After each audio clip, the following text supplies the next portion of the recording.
So last time we have discussed about the first order reaction. So today we will start about zero order reaction. आता question paper मध्ये एकतरी question असा असतो की zero order reaction आणि first order रिएक्शनचा integrated रेटला determine करायला येतो.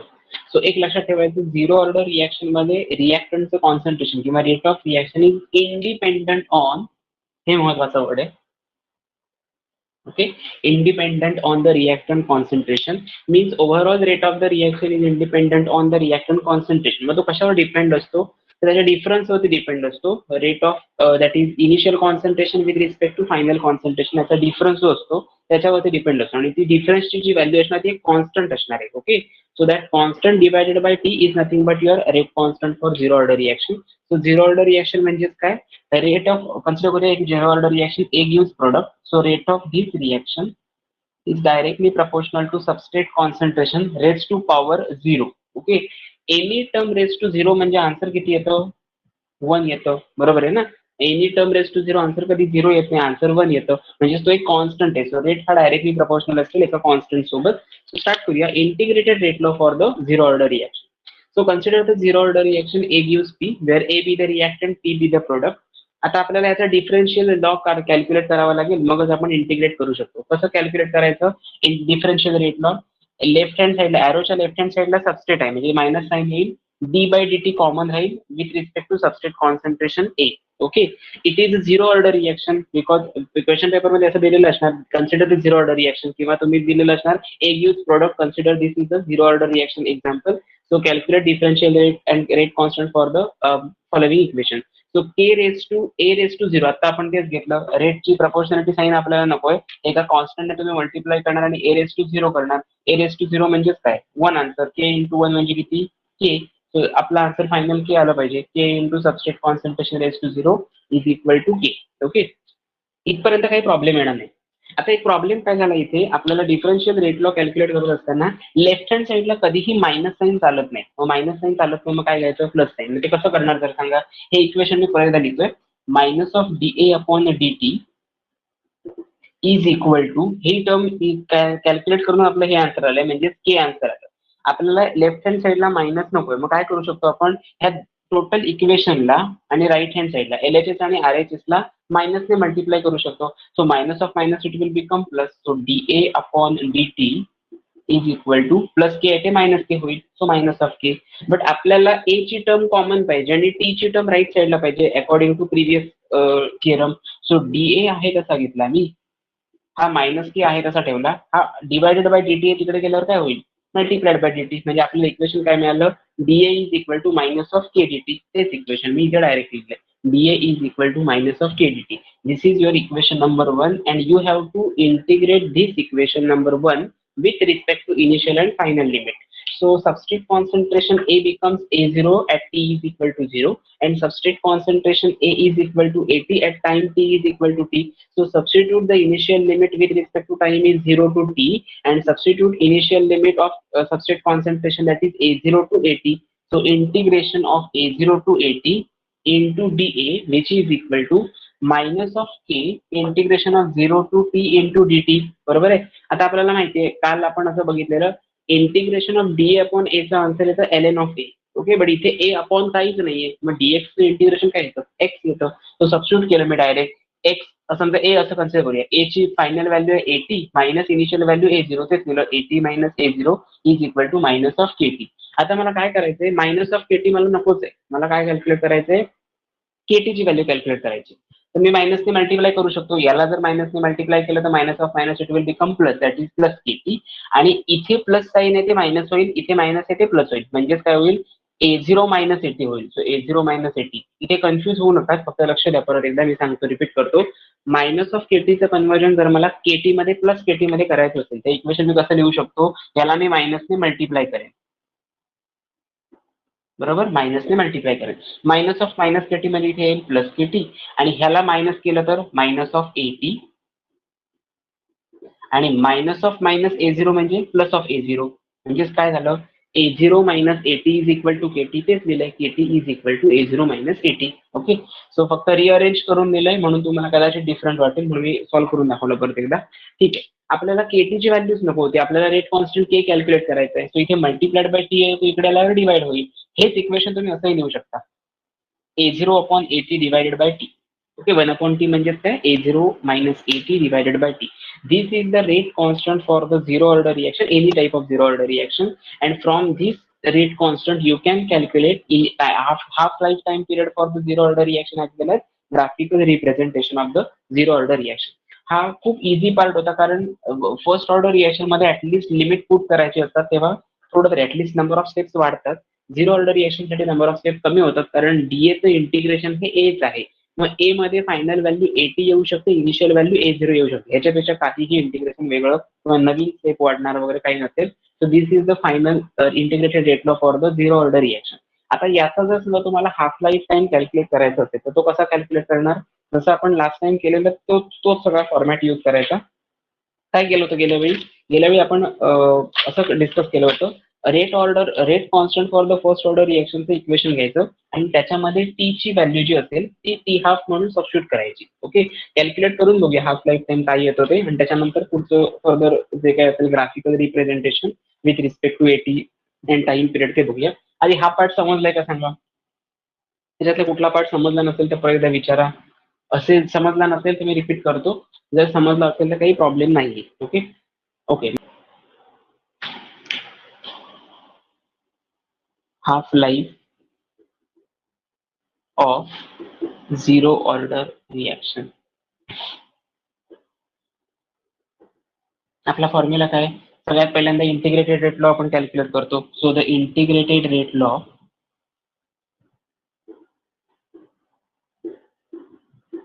For zero order reaction zero order reaction is काय येतो? K is equal to A0 minus AT divided by T. Okay, आपल्याला कॅल्क्युलेट करायचंय हाफ लाईफ टाइम पिरियड, म्हणजेच काय AT ची value A0 divided by 2 substitute करावी लागेल आणि टी हाफ असं कन्सिडर करावं लागेल. सो टी हाफ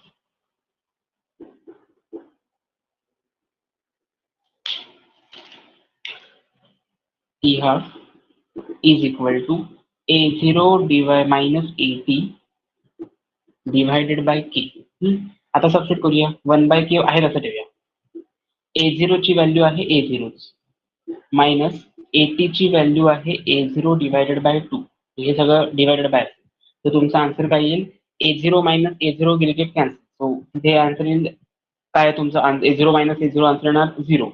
नेक्स्ट तुम्ही काय कन्सिडर करणार? 1 अपॉन 2k. आता 1 अपॉन 2k ह्याच्या ऐवजी आपण असं कन्सिडर करू शकतो, जर समजा मी इनिशियल कॉन्सन्ट्रेशन A0 असेल आणि फायनल कॉन्सन्ट्रेशन AT असेल, तर A0 डिवायडेड बाय 2 करायच्या ऐवजी मी असं पण लिहू शकतो AT डिवायडेड बाय 2. बघा मी मगाशी सांगितलेलं ते फर्स्ट लेक्चरला सांगितलेलं, त्याच्यामध्ये इनिशियल टाइम असेल 0. मला इथे जायचंय, मोहनच्या घरी जायचंय 5 मिनिटामध्ये, 2.5 मिनिटाला इथे रोहनचं घर लागतंय. ओके, मग आता काय करणार तुम्ही? याचा हाफ लाईफ टाइम पिरियड म्हणजे काय? रोहन हा त्याचा मिड पॉईंट झाला.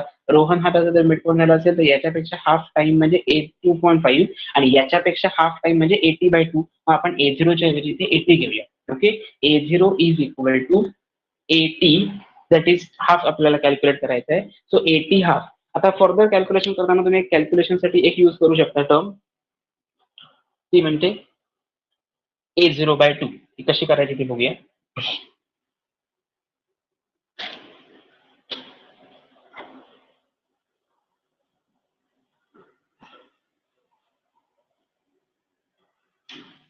T half is equal to A0 minus A0 divided by 2 आणि डिवायडेडला आहे के. ओके, त्याच्यातला A0 मायनस A0 आता कन्सिडर करूया. हा जर 1 असेल आणि हा जर हाफ असेल, 1 मायनस हाफचा आन्सर येतं हाफ, म्हणजे 1 डिवायडेड बाय 2 हा हाफचा आन्सर झालं. हा के आहे त्याचा आणि इनिशियल तुमचा आहे A0. So A0 multiplied by 1 म्हणजे A0 डिवायडेड बाय 2k. हा तुमचा असेल half life time period for the zero order reaction.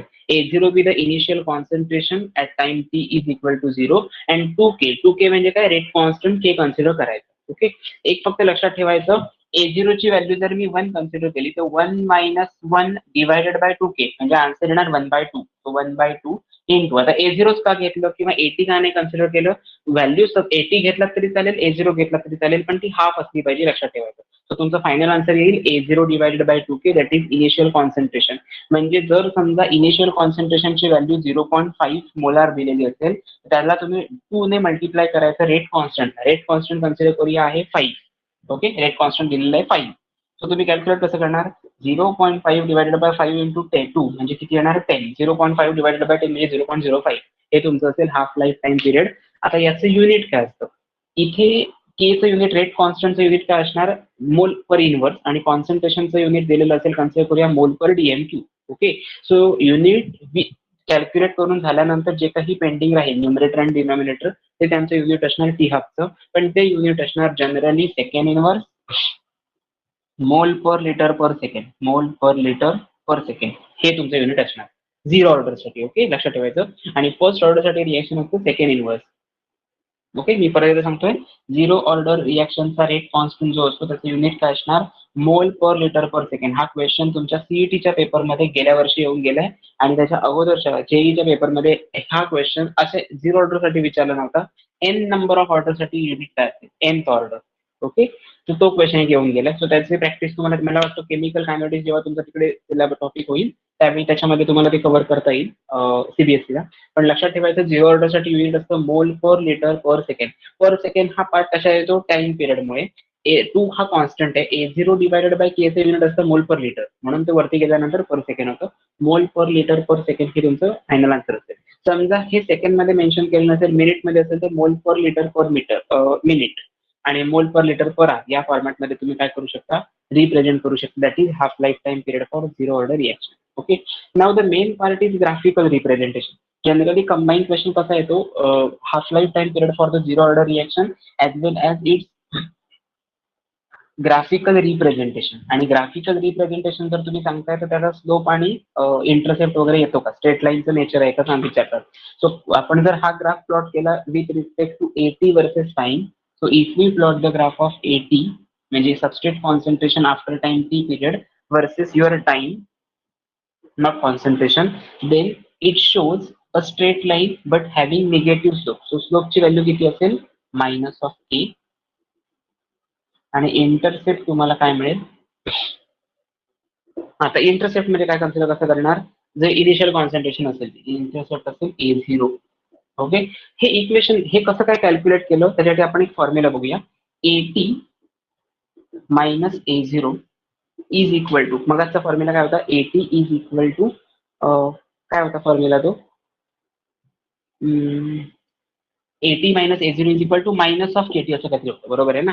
हा A0 मी प्लस केला तर काय होईल जरा सांगा, substrate concentration AT is equal to minus of KT plus of substrate concentration at zero level, zero concentration. Okay, plus A0. आता जरा मला सांगा हे जे इक्वेशन आहे हे कुठल्या फॉर्मॅटमध्ये तुम्हाला दिसतंय, that is y is equal to mx. m ची व्हॅल्यू आहे ही आणि t दिलेला आहे एक्स एक्सिस वरती प्लस सी. आता जरा सांगा सी बी द इंटरसेप्ट, इंटरसेप्टची व्हॅल्यू किती आली A0 लिहिले इथे, X that is time period तुमचा आहे तो एक्स एक्सिस वरती आहे, वाय एक्सिस वरती आहे AT आणि स्लोप काय मिळाला तुम्हाला m. So according to this equation, if we compare this equation, AT is equal to minus of KT plus A0 with respect to standard straight line equation, then we get m is equal to minus of K, that is slope, and intercept is equal to initial concentration, substrate concentration at zero level. Okay, so in this way you can determine zero order reaction rate constant, graphical representation as well as half lifetime period for the zero order reaction. Okay, आता याची examples question paper मध्ये विचारतात generally, what are the examples of zero order reaction. So best example is decomposition of ammonia. Decomposition of ammonia, that is NH3, is the best example of zero order reaction. Okay, question paper मध्ये मला वाटतं एकदाच paper मध्ये येऊन गेले, old syllabus जेईचा आणि AI triple जेव्हा क्वेश्चन पेपर व्हायचे त्या एका पेपर मध्ये असं क्वेश्चन विचारलाय, we correct example of the which follow zero order kinetics is as. Okay, so options मध्ये दिलेलं होतं decomposition of nitrogen pentoxide, ammonia, Haber's process वगैरे वगैरे. तो तुमचं करेक्ट आन्सर आहे decomposition of ammonia in presence of platinum as a catalyst. It shows zero order kinetic. Okay, जिथे तुमचा झिरो ऑर्डर रिएक्शन आणि फर्स्ट ऑर्डर रिएक्शनचा टोटल पार्ट कम्प्लीट होतो. आता या पार्ट नंतर तुमच्या सिलेबसमध्ये असणारा एकच पॉईंट राहतो, तो म्हणजे कुठली pseudo first order reaction and effect of catalyst on the rate of reaction, जिथे तुमचा हा टोटल टॉपिक कम्प्लीट होईल. पेपर ह्या टॉपिकमध्ये एक्झाम्पल्सना वेटेज जास्त असते. मी परत एकदा सांगतोय, या टॉपिकसाठी 4 महत्वाचे क्वेश्चन्स असतील. पहिला असेल order and molecularity difference. Order and molecularity difference. Second point is integrated rate law. Integrated rate law for first order and second साठी झिरो ऑर्डर. झिरो ऑर्डर हे झाले तुमचे 3 क्वेश्चन. आणि लास्ट क्वेश्चन जो असेल तो जर थेरॉटिकल नसेल तर आय थिंक एक्झाम्पल असणार. आणि एक्झाम्पलचे व्हेरियस वेज आहेत. म्हणजे झिरो ऑर्डर रिएक्शनचा रेट कॉन्स्टंट वरती वेगळं एक्झाम्पल असणार.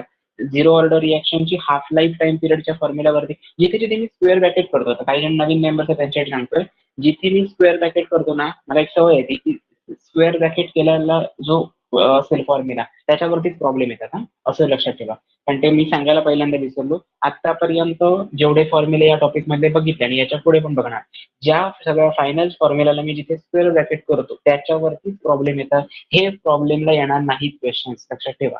त्यामुळे जिथे स्क्वेअर ब्रॅकेट केलेलं असेल ते फॉर्म्युलाला टिक मार्क करून घ्या तुमच्या नोट्समध्ये आणि त्याच्यावरचे प्रॉब्लेम बघूया. मी जेव्हा प्रॉब्लेम घेईन तेव्हा पण तुम्हाला सांगणार फॉर्म्युला गिवन डाटा सॉल्व्ह कसं करायचं, लॉग कॅल्क्युलेशन बघायचं. तर या फॉर्मॅटमध्ये डिटरमाइन करता येतं. माझं तर असं मध्ये की 12वीच्या केमिस्ट्रीच्या पेपरमध्ये ब्लॉक टेबल घ्यायची गरजच नसते. एवढे सिम्पल प्रॉब्लेम असतात. ब्लॉक कॅल्क्युलेशनची गरज नाही for 12th standard chemistry. Okay, state board paper. But जेव्हा तुम्ही याचा स्टडी करता कुठला आपण असं फिजिक्सचा वगैरे, तर फिजिक्सला तुम्हाला ब्लॉक कॅल्क्युलेशन मस्ट आहे, जे लागतं लॉग टेबल तरी यूज करावं. ठीक आहे.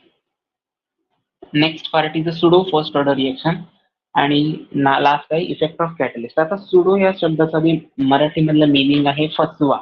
ओके, काही असं आपण बेस्ट एक्झाम्पल सांगायचं झालं तर सांगू शकतो. एखाद्या पर्टिक्युलर लीफ असेल, झाडाचं एखादं पान आहे, त्याला तुम्ही जर बघताय, जिथून कुठून बघताय तुम्हाला एक पर्टिक्युलर एक भास होतो. म्हणजे आपण असं म्हणतो की मला तो कलर येलो वाटला, पण तो येलो नव्हता, ऑरेंज होता. येलो नव्हता हे कधी रिअलाइज झालं तुम्हाला, जेव्हा त्याचा अपीअरन्स तुम्ही स्वतः टच करून बघितला, तेव्हा त्याच्या खूपच जवळ गेला, तुमच्याचा डिस्टन्स कमी झाला. त्यावेळी कन्सिडर करा तुम्ही 3rd फ्लोअरवर आहात, तुमच्या समोर एखादी बिल्डिंग असेल आणि त्या बिल्डिंगमध्ये तुम्हाला काहीतरी हलताना दिसतंय. तुम्हाला असं वाटतंय की तो कर्टन आहे, पडदा आहे असं म्हणूया, पण तो पडदा नसतो, दुसरं काहीतरी असेल. तर तुम्ही कधी समजणार, जेव्हा तुम्ही त्याचं निरीक्षण चांगलं करणार, ऑब्झर्वेशन चांगलं असेल, त्यावेळी तुम्हाला ते समजतं, आयडेंटिफाय करता येतं. म्हणजे थोडक्यात काय, आपल्याला जे वाटतं तसं नसतं, थोडा पार्ट वेगळा असतो, रियालिटी थोडी डिफरंट असते. या केसला आपण वर्ड यूज करू शकतो सुडो. आता सुडो फर्स्ट ऑर्डर रिएक्शन मध्ये पेपरमध्ये येणारा क्वेश्चन काय, define pseudo first order reaction. हा, सुडोचं स्पेलिंग पी बनवून स्टार्ट होतं, पी सायलेंट आहे. Pseudo first order reaction. Pseudo first order reaction. Okay, pseudo याचा मिनिंग सांगितलं काय मी, फसवा आहे तो. ओके, आता याच्यासाठी तुम्हाला जे काही स्टडी जो तुम्ही प्रिपेअर कराल, कसं कराल जनरली, सो द डेफिनेशन पहिल्यांदा लिहायची आणि एक्झाम्पल याचं खूप महत्वाचं आहे. याचं एक्झाम्पल खूप महत्वाचं आहे. या 2 पॉइंट्स आणि एक्झाम्पलच्या एक्सप्लेनेशनला मिळून 2 मार्क असतात काही वेळा. आणि काही वेळा मॉडेल आन्सर मध्ये असं मेन्शन करतात, डेफिनेशनला 1 मार्क असेल आणि एक्झाम्पल विथ एक्सप्लेनेशनला ओनली 1. जर तसं कम्पेअर करायला गेला तर हे लेंदी होतं. ओके, बट ज्या स्टुडंटची ती कन्सेप्ट क्लिअर आहे त्यालाच तो मार्क द्यायचा असंही मॉडेटरने सांगितलेलं असं. त्यामुळे लक्षात ठेवा, तुमचा जो काही क्वेश्चन पेपरमध्ये क्वेश्चन अराईज होईल तो असं असेल, define pseudo first order reaction with suitable example. With suitable example असं म्हटलं तर असं असेल, 1-1 मार्क्स डिस्ट्रीब्युशन असेल. अदरवाईज त्यांनी जर समजा सांगितलं असेल, state and explain pseudo first order reaction. So pseudo first order reaction साठी स्टेटमेंट याचा अर्थ काय, एक पहिली फक्त एकच सिंगल लाईन आहे आणि त्याच्यानंतर कॅल्क्युलेशनचा म्हणजे थोडा पार्ट आहे. त्या थिअरीला मार्क्स नाहीत, हे डिपेंड करतं पेपर सेटरवरती. दरवर्षी तो मार्किंग स्कीम बदलत असतो. क्वेश्चन आपल्याला काय करायचं, क्वेश्चन आला की आन्सर सेम लिहायचे, जे मी तुम्हाला पीडीएफच्या फॉर्मॅटमध्ये आता सेंड करेन लेक्चर संपल्यानंतर नोट्सच्या फॉर्मॅटमध्ये. Okay, so generally pseudo first order reaction means what, the certain reactions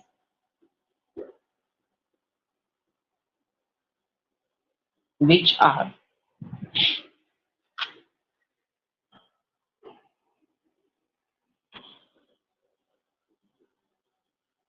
expected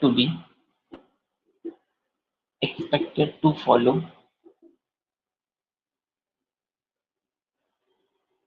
higher order reaction.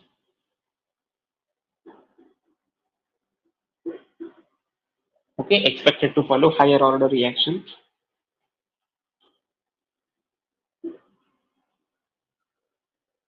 Such reactions are called pseudo first order reactions. Okay, आता याच्यामध्ये ट्रिक कशी आयडेंटिफाय करायची. समजा हा क्वेश्चन एमसीक्यू साठी आलेला आहे किंवा असं कन्सिडर करा की तुम्हाला तो काय म्हणतो आपण ऑब्जेक्टिव्ह टाईप क्वेश्चन मध्ये आलेला असेल, तर लक्षात ठेवायची सुडो झिरो ऑर्डर रिॲक्शन एक्झिस्टच नाही करत. Okay, pseudo zero order reaction नसते. जनरली असेल तर pseudo first or pseudo second असते. सुडो सेकंड तुमच्या सिलेबसला नाही, म्हणजे आलाच क्वेश्चन आणि ऑप्शन मध्ये सुडो फर्स्ट ऑर्डर असेल, टिक मार्क करायचं आणि मोकळं व्हायचं. ओके, म्हणजे जास्त विचार करत बसायचं नाही. ॲज अ बेस्ट एक्झाम्पल सांगायचं झालं तर हायड्रोलिसिस ऑफ इस्टर. ओके, मी जे तुम्हाला आता जे क्वेश्चन सांगतोय किंवा असं मी म्हणेन की जी एक्झाम्पल्स मी ते घेतोय ना, ती सगळीच एक्झाम्पल्स मी मॉडेल आन्सर मधली आहेत. त्यामुळे त्याच्यामध्ये असं काही ठेवू नका मनात की हे लिहिलं नाही आणि दुसरं लिहिलं एक्झाम्पल तर चालेल का, दुसऱ्या कुठल्या टेक्स्ट बुक मध्ये किंवा माझ्याकडे असणाऱ्या बुक मध्ये असंच एक्झाम्पल दिलेलं आहे, मग ते लिहिलं तर चालेल का. शक्यतो मी असं सजेस्ट करेन तुम्हाला की स्टेट बोर्डच्या बोर्ड एक्झामच्या पेपरसाठी मी दिलेले एक्झाम्पल्स किंवा मी दिलेली जी आन्सर्स असतील ती फॉलो करा. बाकी तुमचं जे मी असं म्हणेन की कन्सेप्च्युअल नॉलेज किंवा कन्सेप्ट तुम्हाला क्लिअर करायचे असेल तर तुम्ही ते दुसरं तुमच्याकडचं जे मटेरियल आहे ते तुम्ही यूज केलं तरी चालेल. ओके, पण हे ऑथेंटिक मटेरियल मटेरियल जे आहे ते मी घेतलंय, त्याच्या व्यतिरिक्त एक्स्ट्रा काही करायची गरज नाही. मी एक्झाम्पल घेतो इथे CH3COCH3. Okay, that is methyl ethanol, that is काय आपण म्हणतो इस्टर आहे तो, त्याचं आपण हायड्रोलिसिस केलं H2 in presence of aqueous. It will form CH3COOH plus CH3OH. Okay, आपल्याला प्रोडक्ट काय मिळाला, hydrolysis of ester shows you carboxylic acid आणि alcohol as a major product. Okay, हे मिळालं. आता याचा रेट बघितल्यानंतर कसा दिसतोय बघा, ह्या रिएक्शनकडे बघून काय वाटतं, rate is directly proportional to concentration of CH3COOCH3 आणि H2, कारण ते ॲरोच्या लेफ्ट हँड साईडला आहेत म्हणून. So hence rate is equal to K into concentration of CH3COOCH3 into H2. आता जर याचा विचार केला तर ऍक्च्युअल ऑर्डर किती यायला पाहिजे, इथे बघितल्यानंतर ह्या इक्वेशनला याची ऑर्डर असेल 1, वरती काहीच दिलेलं नाही म्हणजे याची पण 1 असणार. ऑर्डर म्हणजे काय, it is a summation of power of the exponents to which the rate law can be express. So rate और ऑर्डर इज इक्वल टू 1 + 1 म्हणजे किती येणार, सॉरी 1 + 1 इज इक्वल टू 2 यायला पाहिजे असं आपण म्हणतो. पण actually it is not second order reaction, it is first order reaction आणि म्हणून त्याला सुडो फर्स्ट ऑर्डर असं म्हटलं जातं. ते दिसताना दिसते order of reaction 2, but actually 2 order reaction नाहीये, ती ऑर्डर आहे फर्स्ट ऑर्डर रिॲक्शन. आता याचं रिझन काय, या केसमध्ये आपण जो कॉन्सन्ट्रेशन ऑफ वॉटर हा जो पार्ट पकडलाय तो कॉन्स्टंट होता. एका रिॲक्शन मध्ये हायड्रोलिसिस करताना वॉटर परत परत ऍड केलं जात नाही. हायड्रोलिसिस याचा अर्थ असा होतो addition of water across that particular compound. म्हणजे कन्सिडर करूया तो डबल बॉन्ड असेल, ट्रिपल बॉन्ड असेल, कंपाऊंड मध्ये डबल बॉन्ड असेल, ट्रिपल बॉन्ड असेल, अनसॅच्युरेशन सॅच्युरेशन काही प्रेझेंट असेल, त्याच्यामध्ये तुम्ही एकदा वॉटर ऍड केला की परत फर्दर ऍड करायची वॉटर गरज नसते. सो लक्षात ठेवायचं concentration of water is exist consider as a constant which is equal to K dash. Okay, आता K डॅश का घेतला, कारण इथे मी ऑलरेडी K घेतलाय म्हणून. So rate will become equal to K into concentration of CH3COOCH3 into concentration of water, याचं value आपण घेतले K dash. So K dash into K हा मी एका साईडला घेतो आणि CH3COOCH3. आता मला सांगा त्याचा मिनिंग काय, K डॅश इंटू K म्हणजे काय, K डबल डॅश, याच्यापेक्षा वेगळं आपण काही घेऊ शकत नाही. That is any value that is constant. So rate is directly proportional to rate is equal to K double dash into concentration of CH3COOCH3. Okay, आता याची ऑर्डर किती झाली, रेज टू पॉवर 1 आहे, म्हणजेच काय ही, it is a first order kinetic म्हणजे first order kinetics असून सुद्धा रेट एक्सप्रेशन मध्ये आपल्याला वाटतं सेकंड ऑर्डर कायनेटिक्स आहे, म्हणजे ऍक्च्युली असताना ते फर्स्ट ऑर्डर बट दिसताना दिसते सेकंड ऑर्डर, त्याला आपण कन्सिडर करतो pseudo first order reaction. Okay, example हेच घ्यायचं, एक्स्ट्रा काही डोकं चालवायचं नाही, हे तुमच्या मॉडेल आन्सर मधलेच आन्सर आहे. त्यामुळे शक्यतो म्हणजे मी तर असं म्हणेन की 90% ट्राय करा की एक्झाम्पल हेच लिहायचं, फक्त हे सगळं डिटेलमध्ये लिहावं लागेल. या प्रोसेसमध्ये एकदा फक्त क्वेश्चन हा लकीली 3 मार्कासाठी आला होता. 3 मार्काला वेटेज त्याने असं दिलेलं, डेफिनेशनला 1 मार्क. हे एक्झाम्पल जर लिहिलं असेल म्हणजे असा वर्ड लिहिलेला असेल, hydrolysis of ester, hydrolysis of ester असा जर वर्ड दिलेला असेल तर त्याला 1 मार्क द्या, आणि correct reaction with suitable explanation त्याला 1 मार्क द्या. असं मार्किंग स्कीम होती. तर मार्किंग स्कीम वाईज जाऊया आपण. Certain reactions which are expected to follow higher order kinetics than first order, such reactions are called as a pseudo first order reactions. Best example is the hydrolysis of ester. इथे ester कुठलाही घेतला तरी चालेल. ester is a good pleasant म्हणजे pleasant smell containing compound, organic compound. So methyl ethanoate reacts with water in presence of aqueous solvent. It will form acetic acid and alcohol, that is methanol as a major product. He reaction दिली. हा product आला कसा, H2O ची addition simple याच्यामध्ये करा. इथे इकडे एक H ऍड करा, इथे OH ऍड करा. काय प्रोडक्ट मिळाला, CH3COOH, CH3OH, CH3OH. Okay, simple वॉटरची addition करा, 2 ऑक्सिजनच्या मध्ये वॉटर ऍड करा, संपला विषय. So it will form this product, that is acetic acid and methanol. मग त्याच्यावर तुम्ही रेट एक्सप्रेशन रिप्रेझेंट करणार. रेट एक्सप्रेशन बघितलं तर आपल्याला दिसतं फर्स्ट आणि first second order, but actually it is not it like that. It follows practically first order kinetics. Concentration of water should be constant. Okay, एकदा हायड्रोलिसिस मध्ये water add केल्यानंतर त्या कंटेनर मध्ये जागा तर पाहिजे वॉटर ऍड करायला. सो हे काहीतरी व्हॅल्यू कॉन्स्टंट असेल, त्या कॉन्स्टंटने कॉन्सन्ट्रेशन ऑफ ऍसिटिक ऍसिडला तुम्ही इथाइल इथेनॉलला मल्टिप्लाय करणार आहात, आणि तो मिळणार तुम्हाला K dash. That K dash and K consider K double dash, म्हणजे कुठला एखादा कॉन्स्टंट घ्या. व्हॅल्यू आली समजा 0.5, तर ते 0.5 हा एक कॉन्स्टंटच झाला ना. तुमचं कॉन्सन्ट्रेशन आणि रेट कशावर डिपेंड करतो, फक्त इस्टरच्या कॉन्सन्ट्रेशन मध्ये डिपेंड करतो. आता नवीन अपकमिंग क्वेश्चन काय येऊ शकतो, in case of pseudo first order reaction hydrolysis of ester, the rate of reaction is independent on, हा क्वेश्चन येईल. ऑप्शन मध्ये देतील concentration of ester, option B देतील concentration of water, option C देतील concentration of alcohol and concentration of acid. Independent म्हटलं याचा अर्थ वॉटरवरती कॉन्सन्ट्रेशन इंडिपेंडंट असतो, आणि के डबल डॅश इथे इस्टर दिला म्हणजे तो डिपेंडंट असतो. तुमचं करेक्ट आन्सर असेल option number B. It is independent on the concentration of water because it is considered as a constant. Okay, आता तुम्ही म्हणाल की मग ऍसिडिक ऍसिड आणि मिथेनॉल का नाही आन्सर येणार. असं म्हटले हायड्रोलिसिस ऑफ इस्टर म्हणजे रिॲक्ट अजून प्रोडक्ट मध्ये कन्व्हर्जन झालेलंच नाहीये. त्याच्या अगोदर आपण ऑर्डर ऑफ रिएक्शन किंवा रेट ऑफ रिएक्शन कॅल्क्युलेट करतो. सो प्रोडक्टचा साईडचा विचार याच्यामध्ये करायचा नाही. इट फॉलोज किंवा it further give converted into असं जर क्वेश्चन असेल तर आन्सर येईल ऍसिड आणि alcohol. Okay, but otherwise answer option number B correct असेल. या फॉर्मॅटमध्ये एक्झामिनरची टेंडन्सी असते की या फॉर्मॅटमध्ये तो क्वेश्चन विचारतो. ओके,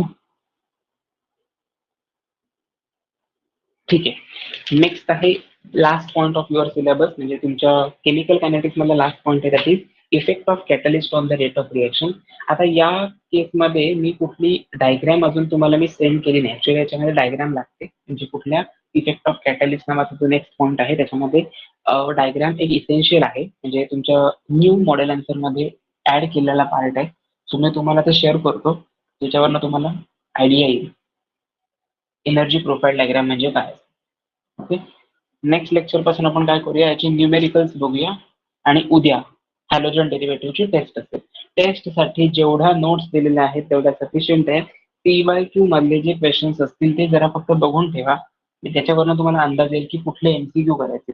पण MCQ टेस्ट असेल, MCQ बेस्ड टेस्ट असेल, त्यामुळे लक्षात ठेवा हे मिस करू नका. तेवढी तुमची प्रॅक्टिस होईल, आणि तुमचं तिकडे स्टडी किती झालाय CBSEचा हेही तुम्हाला आजमावून बघता येईल. Effect of catalyst on rate of reaction. Effect of catalyst on rate of reaction. आता सगळ्यात पहिल्यांदा याच्यामध्ये काय काय पॉईंट्स द्यायचे ते मी लिहितो. डेफिनेशन ऑफ कॅटलिस्ट, मला वाटतं ही 10th स्टँडर्ड 9th स्टँडर्ड दोन्ही वर्षाला होती. इफेक्ट ऑफ कॅटलिस्ट साठी एक्झाम्पल घ्यायचं, डिकम्पोजिशन ऑफ, हा सुद्धा पार्ट 10th स्टँडर्डचा मुद्दा मी ऍड केलाय नोट्स मध्ये. that is 2 molecules of KClO3 potassium chloride in presence of MnO2 as a catalyst, it will form 2 molecules of KCl plus 3 molecules of O2 gas. Okay, म्हणजे MnO2 हा तुम्ही catalyst use करता. आता याच्यामध्ये दोन values खूप महत्वाचे आहेत, म्हणजे कॅटलिस्टचा यूज केल्यानंतरची व्हॅल्यू आणि फर्दर व्हॅल्यू, म्हणजे जर नसेल तर कॅटलिस्ट नाही यूज केला तर रिएक्शनला टाइम जास्त लागतो ते. पण त्या प्रोसेससाठी मी एक्झाम्पल डिफरंट घेतले, कारण दोनदा पेपरमध्ये MCQ बेस त्याच्यावरती क्वेश्चन आले, that is decomposition of H2O2. Decomposition of H2O2. Decomposition of H2O. आता या केसमध्ये काय करायचं, 2 molecules of H2O2 in presence of iodide ion as a catalyst, it will form 2 molecules of water. Obviously it is in the form of liquid and oxygen gas. Okay, हा तुमचा रिएक्शनचा part आहे. पण ही process होत असताना in absence of catalyst, absence of C असं मी म्हणतो, इथे लिहितो presence of C. Presence of C stand for catalyst. Presence of C म्हणजे कॅटलिस्ट जर असेल तर व्हॅल्यू असते 57 किलो जूल पर मोल. ओके, अँड ऍब्सेन्स ऑफ कॅटलिस्ट हीच व्हॅल्यू होते 76 किलो जूल पर मोल. आणि याच्यावर याचं कन्क्लुजन द्यायचं, हे सगळ्यात महत्वाचं. याला गेल्यावर एका पेपरमध्ये याला 1 मार्क एका लाईनसाठी दिलेला आणि ह्या प्रोसेसचा 1 मार्क दिलेला. त्याच्यामध्ये कॅटलिस्टच्या डेफिनेशन स्टुडंटना माहिती आहे असं कन्सिडर केलेलं. इफेक्ट ऑफ कॅटलिस्ट म्हणजे डायरेक्ट इफेक्ट लिहिणं एक्सपेक्टेड होतं, कॅटलिस्ट नव्हता. पण जर असं कन्सिडर केलं तर त्याच्या पुढच्याच वर्षी मॉडेल आन्सर बदललं आणि याला हाफ मार्क आणि याला हाफ मार्क दिले. ओके, सो आपल्याला काय करायचंय, आउट ऑफ मार्क्स घ्यायचे. मॉडेल आन्सर पुढच्या वर्षीचं काय येणार काय माहिती आपल्याला. सो बेटर वे आपण स्टेप बाय स्टेप सगळे पॉईंट्स कव्हर केले पाहिजेत. So rate of catalyzed reaction, rate of catalyzed reaction is larger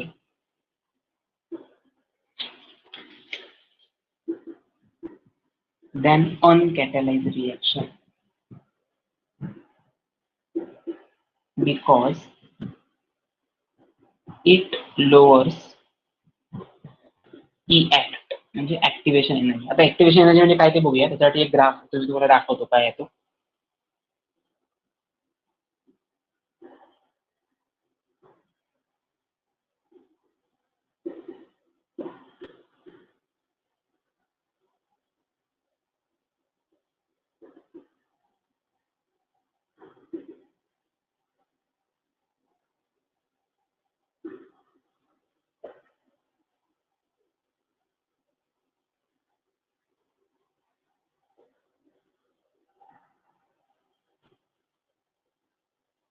आता एक लक्षात आहे. आता बाकी काही इकडे तिकडे बघू नका, सगळं डिटेलमध्ये बघूया. कॅटलिस्ट डेफिनेशन मध्ये काय सांगितलं, catalyst is a chemically active substance. आता बरेच स्टुडंट केमिकलचा सबस्टन्स असतो म्हणजे it is a substance which असं म्हणतात, हे रॉंग आहे. It is a chemically active substance which can easily enhance the overall rate of the reaction but without change in it self. म्हणजे समजा मी कॅटलिस्ट आहे तर मी काय करणार, एका पर्टिक्युलर ग्रुपमध्ये मिक्स होणार. ओके, त्या ग्रुपचा काय जो रिएक्शनचा रेट असेल, कन्सिडर करूया आपल्याला काहीतरी एखाद्या कल्चरल ऍक्टिव्हिटी परफॉर्म करायची आहे, किंवा एखादा सबस्टन्स घेऊया जो आपण फिनॉल्फथलीन नावाचा इंडिकेटर यूज असतो, ऍड करतो आपण टायट्रेशनसाठी. सो जेव्हा तो ड्रॉप एक टाकतो तेव्हा रिएक्शनचा रेट फास्टर होतो. रिएक्शनचा रेट फास्ट होतो म्हणजे काय, रिएक्शन पळायला लागतं का, सोल्युशन कोनिकल फ्लास्कमध्ये जास्त ढवळायला लागतं का, तसं काही होत नाही. एक्झॅक्टली रिएक्शनचा रेट फास्ट होतो म्हणजेच बॉन्ड मेकिंग आणि बॉन्ड ब्रेकिंग प्रोसेसची जो रेट असतो तो फास्ट व्हायला लागतो. टाइम कमी होतो, कमी टाइम पिरियडमध्ये जास्तीत जास्त प्रोडक्ट फॉर्मेशन इझिली होतं. Okay, so catalyst is nothing but what, it is the chemically active substance which can easily enhance the overall rate of the reaction without changing itself.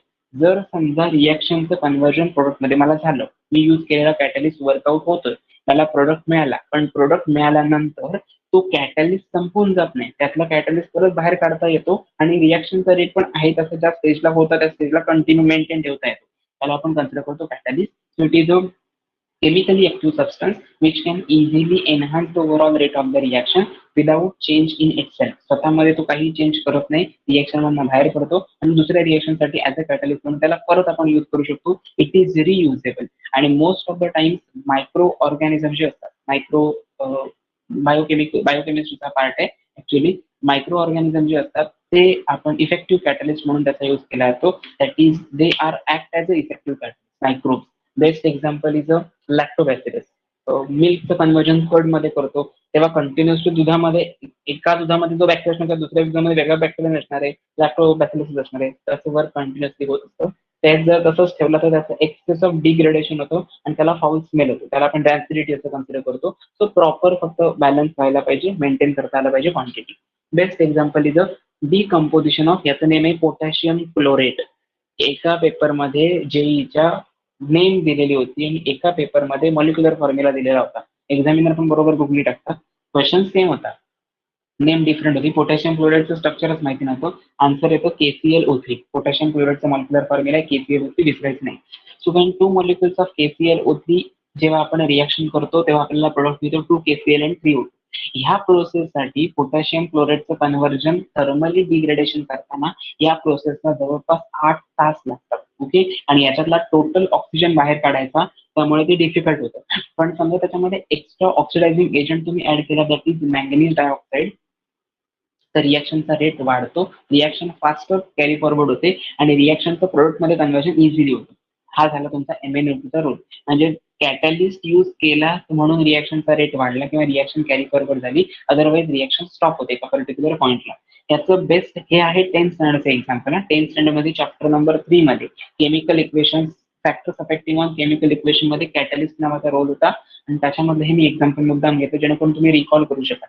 Next example मी घेतलंय त्या प्रोसेससाठी decomposition of hydrogen peroxide. Okay, now H2O2 in presence of iodine. आता बघा, जर समजा हा catalyst म्हणजे सी जर मी युजच नाही केला तर ही रिएक्शन होणार नाही का? रिएक्शन होणार, नो डाऊट रिएक्शन होणार, पण या प्रोसेससाठी लागणारी जी थर्मल एनर्जी असेल ती जास्त असेल विदाऊट एनी कॅटलिस्ट. आणि जेव्हा मी कॅटलिस्ट आयोडाइड आयन यूज करतो तेव्हा त्याच प्रोसेससाठी लागणारी कॅटलिस्टची एनर्जी जी असेल ती जास्त. So in absence of catalyst, it will give you 76 kilojoule per mole, and in presence of catalyst, it shows 57 kilojoule per mole. म्हणजे ह्या दोन्ही प्रोसेस मधला जो डिफरन्स असतो तो only because of presence of catalyst. आणि आता तो कॅटलिस्ट कुठला यूज करता तुम्ही मुलं लिहिता आयोडीन. आयोडीन हे रॉंग आन्सर आहे. आन्सर असायला पाहिजे iodide ion. Okay, catalyst iodide ion आहे. आयोडीन जर तुम्ही त्याच्यामध्ये ऍड केला तर रिॲक्शन होतच नाही, हे लक्षात ठेवा. तर मुलं विचारतात सुद्धा आयोडीन आणि आयोडाइड मध्ये काय फरक आहे? फरक बराच आहे. आयोडाइड आयन किंवा एनायन जे तुम्ही म्हणतात तोच कॅटलिस्ट होणे. समजा याच्यामध्ये आय प्लस ऍड केला तर तरी सुद्धा रिॲक्शन होत, म्हणजेच काय, तो इफेक्टिव्ह आहे आणि त्याला आपण म्हणतो stereo specific reaction. Okay, so specific catalyst use केला तरच ते रिॲक्शन होते, नाही तर होत नाही, असं याचं मिनिंग आहे. आता याचं कन्क्लुजन काय, ह्या दोन्ही प्रोसेसवरनं काय कन्क्लुजन केलं आपण? जर तुम्ही कॅटलिस्ट यूज केलात तर रिॲक्शन खूप फास्ट होते, म्हणजे रिॲक्शनचा रेट इम्प्रूव्ह झालेला असतो, हायर असतो. ऍब्सेन्स ऑफ कॅटलिस्ट रिॲक्शनचा रेट लोअर असतो, इट टेक्स लॉंगर टाइम.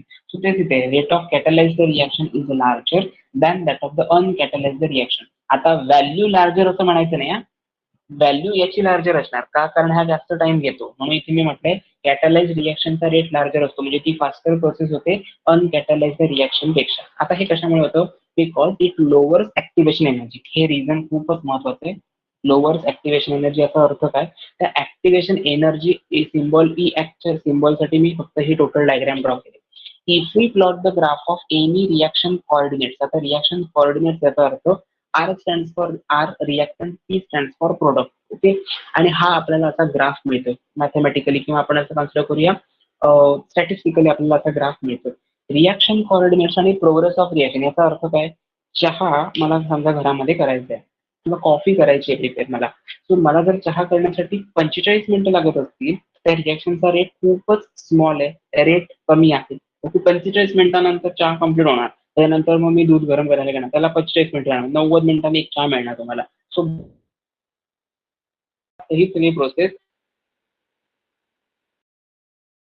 तर त्या रिॲक्शनचा रेट लोअर असणार आहे. रिॲक्शन जेव्हा it takes lower time. Okay, रिॲक्शनचा रेट फास्टर कधी असणार? इट टेक्स लोअर टाइम, आणि रिॲक्शनचा रेट लोअर कधी असेल? It takes longer time. So लक्षात ठेवायचं, if we plot the graph of reaction coordinates versus progress of reaction, then it shows such type of graph. आता याला म्हणायचं रिॲक्टंट आणि product याच्यामध्ये जी असते त्याला म्हणायचं ट्रान्झिशन स्टेट. ओके, मला वाटतं आपण हे हॅलोजन डेरिव्हेटिव्ह या पॉईंट मध्ये SN2 मेकॅनिझम मध्ये ट्रान्झिशन स्टेट आपण स्क्वेअर ब्रॅकेट मध्ये लिहिली होती, ती ट्रान्झिशन स्टेट. याचा अर्थ ट्रान्झिशन स्टेटचा लाईफ टाइम खूपच कमी असतो.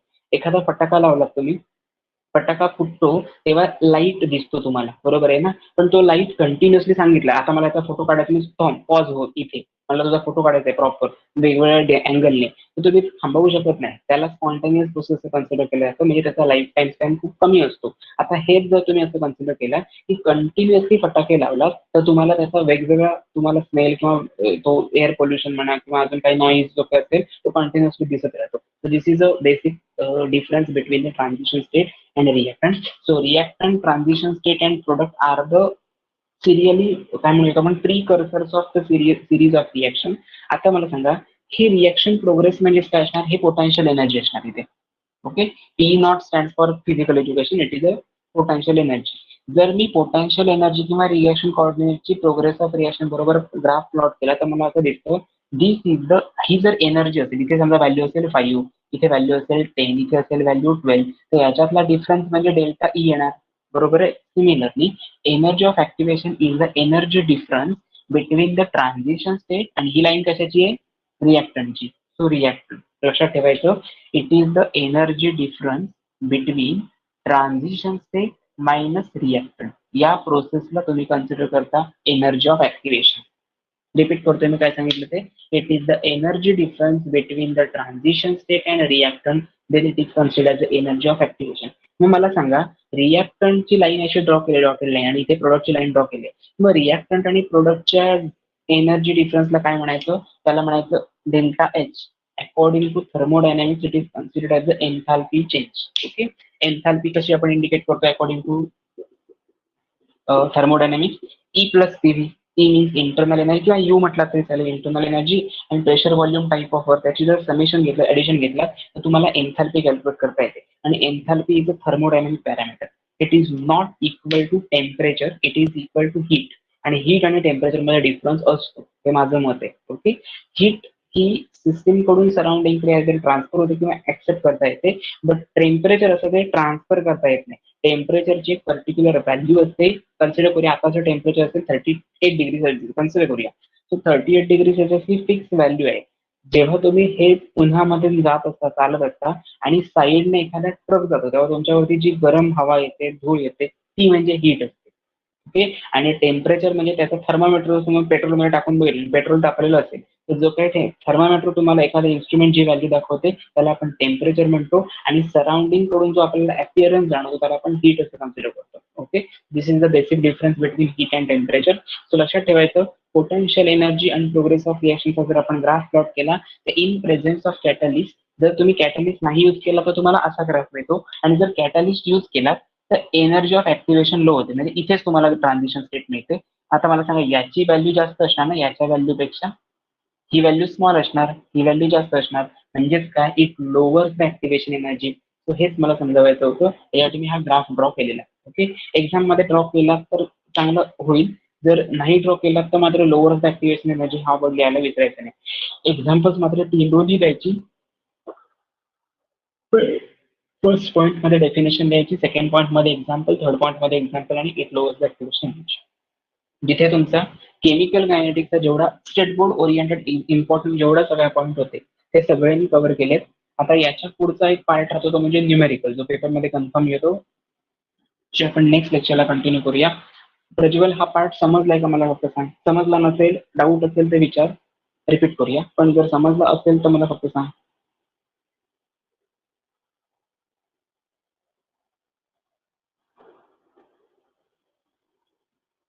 Okay, very good. सो काय मग प्रॉब्लेम नाही, समजला असेल तर. फक्त कॅटलिस्टची नेम्स लक्षात ठेवायची, या व्हॅल्यूज मात्र लक्षात ठेवायला पाहिजे.